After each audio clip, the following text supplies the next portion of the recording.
So USAID is in the news for all the wrong reasons. For the longest of time, when USAID was mentioned, the things that come to mind are aid, charity, helping around the world. But it's in the news for all the wrong reasons as funding terrorism around the world.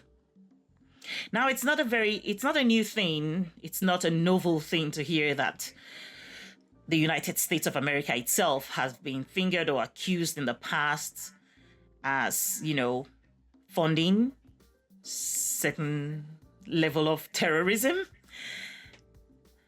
Accusations have been made that the United States of America has funded terrorism or supported groups that later engaged in terrorism.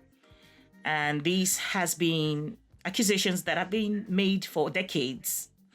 And some key historical instances where such claims have been made go back all the way to the Cold War era, from the 1940s to the 1990s.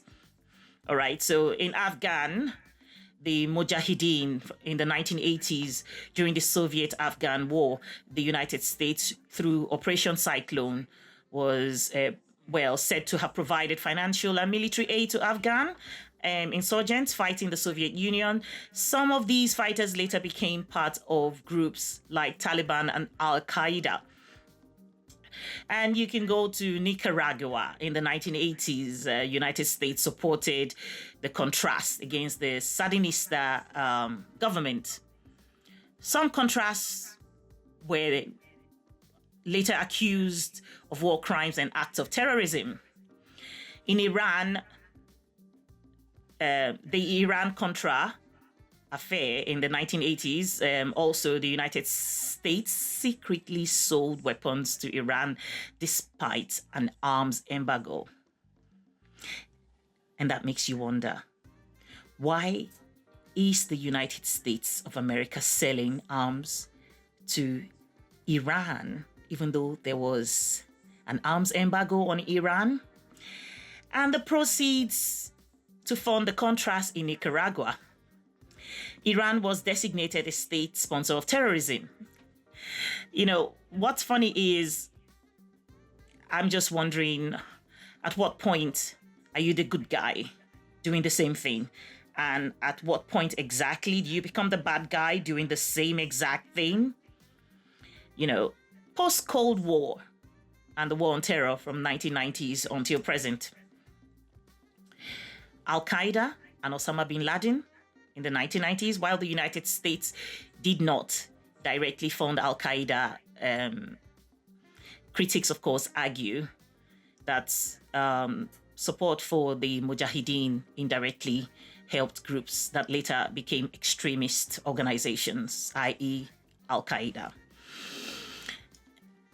2003 to 2011 in Iraq, the United States invasion of Iraq and subsequent dismantling of the Iraqi army led to the rise of insurgent groups, some of which evolved into ISIS. In Syria, 2011 till present, the United States supported rebel groups in Syria during the civil war. Some of these groups had links to extremist organizations like Al-Nusra, Al-Qaeda's Syrian affiliates. Little wonder. Have you ever wondered? Saudi Arabia and proxy conflicts. There are people who have wondered, why is Saudi always silent on certain issues, especially when it concerns the Muslim world or the Arab world?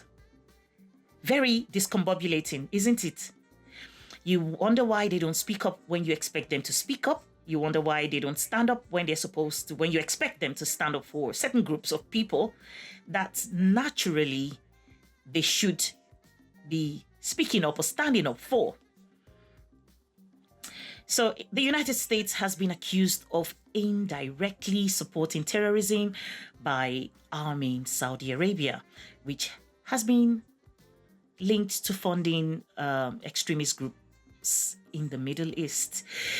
This is so sick. Why can't a peaceful world be profitable? I always wonder, without a war going on somewhere, will the world not profit? Will the world not profit, even in a capitalist world? Now, of course, these claims have been debated, with some arguing that the United States actions were intended to support allies rather than, directly funding terrorism. However, critics that believe that the United States foreign policy has often contributed to instability that allowed terrorism to thrive. We all know that the United States is so sophisticated. They are so sophisticated that it would be very difficult to argue on the side of ignorance or naivety on these issues.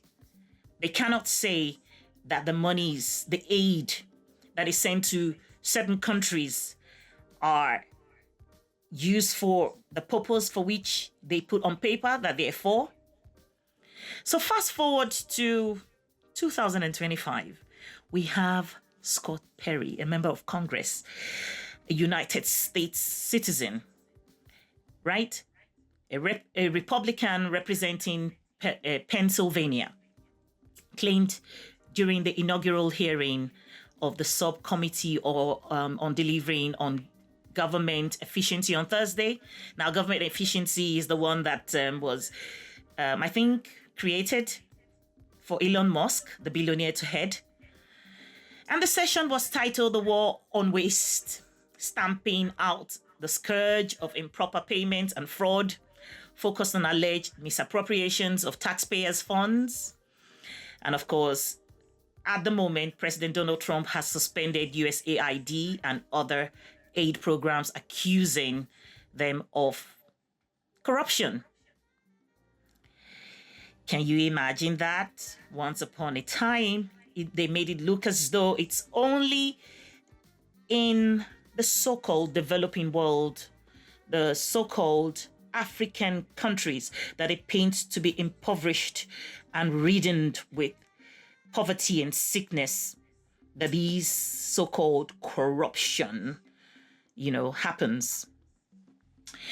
Now, quoting Scott Perry, I watched all of the video. Quoting him, he says, USAID was created in 1961 through executive order by President Kennedy. It has long lost its direction. Even the Clinton administration tried unsuccessfully to reform it. So basically, it means that from a very, very long time ago, they already knew that the USAID has been used for what it wasn't originally meant for. Perhaps it was originally designed to be that way. Perhaps a different group of people only just realized that on paper, this is what USAID was supposed to be doing, but in reality, this is actually what's going on. Perhaps. Who knows? And then he goes on to say that they spent between $40 and $50 billion on the organization. And with the things that you hear, according to him, while many of us in this room agree with projecting America's power for the good around the globe, quite honestly, if our enemies were asked to design a foreign aid program that will actively undermine the United States at maximum cost to taxpayer, they will be hard-pressed to create a scheme more effective than the USAID. This statement here got me wondering that, of course, they already knew that the USAID was designed to undermine other countries around the world. Because he said, if our enemies were asked to design a foreign aid program that will actively undermine the United States, meaning turn the tables around, if any other country was to do the same to the United States. All right. Now, he says that is shocking to say, but he means that it's shocking to say that anybody else from any other country would have done a better job in um, um, setting up a program to undermine the United States.